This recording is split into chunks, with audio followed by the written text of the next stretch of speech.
Բարև ձեզ սիրելի բարեկամներ, այսօր կլոր կաթա եմ թխելու,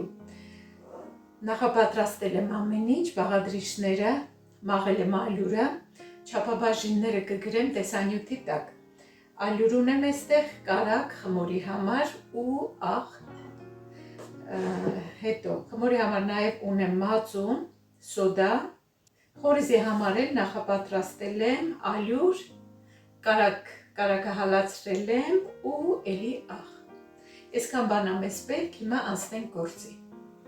Խմորը մեծ ամանի մեջ կանեմ, հետո կտեղափոխեմ սեղանի վրա։ Պետք է հիմա կարագն ու ալյուրը իրար հետ հունձեմ, խառնեմ իրար։ Կարագը սենյակային ջերմաստիճանի է, նախապես հանել հապկացրել եմ ու միանգամից աղն էլ կավելացնեմ։ Հիմա սա պետք է լավ հունցեմ, կարելի է նաև սառած կարագով անել, բայց հիմա այս անգամ ես այնպես եմ անում, մեկ սառած կարագով եմ անում, բայց հիմա փափկացրած կարագով եմ անում։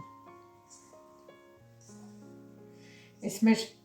ավանդական հայկական կլոր կաթան շատ եմ սիրում, հատկապես եթե աղի եմ սարքում, չգիտես ինչի աղի տարբերակին անալի են ասում, բայց իրականում աղով է պատրաստվում, խորիզն եմ անում աղով, քաղցր չեմ գցում։ Այսպես շատ համեղ է լինում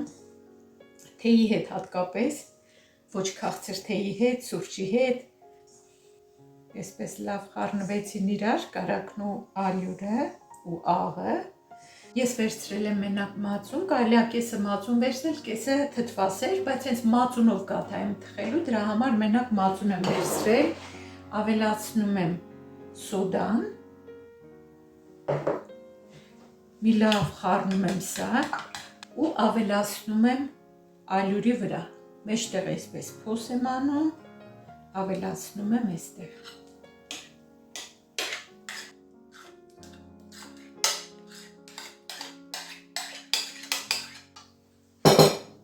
Հիմա կսկսեմ արդեն հունցել, մի փոքր այսպես գդալով կանեմ ու արդեն ձեռքով պետք է հունցեմ։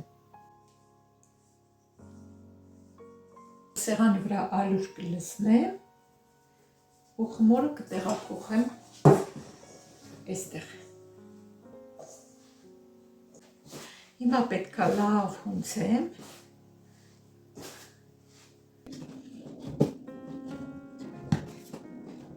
Տեսեք, ալյուր հիմա էլ չեմ ավելացնում, բայց եթե կարիք լինի, կարելի է մի փոքր սեղանին ալյուր ավելացնել։ Բաժանում եմ 3 մասի ու գնդեր եմ պատրաստում։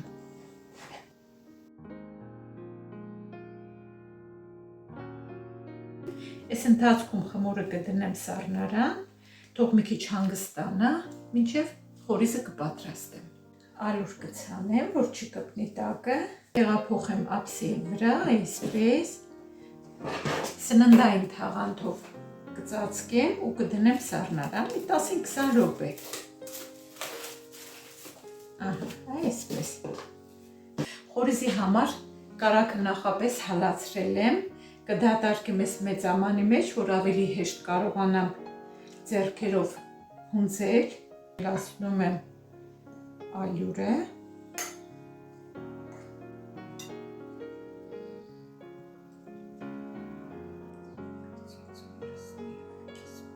պետք է նաև աղ ավելացնեմ, լավ խառնեմ, տեսեք ինչ փափուկ խորիզ է։ Հիմա պետք է խմորը բացեմ։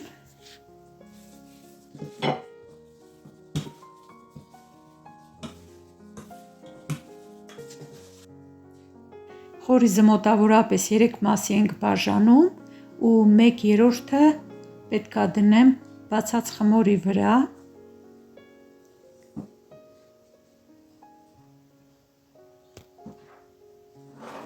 Այսքանը բավական է։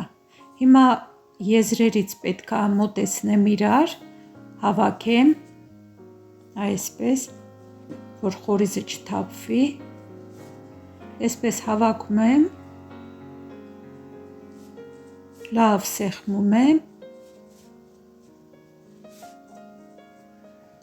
Այսպես ուղղում ու շուռ եմ տալիս արդեն մյուս կողմի վրա։ Թեթև ալյուր եմ լցնում սեղանի վրա,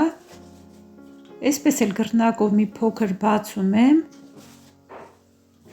ջեռոցը միացրել եմ 200 աստիճանի տակ տաքանում է, նախապես ես կպատրաստեմ բոլոր 3 կաթաներն էլ, որ արագ-արագ իրար ետևից թխեմ։ Պատառաքաղով սիրուն նախշեր եմ անում,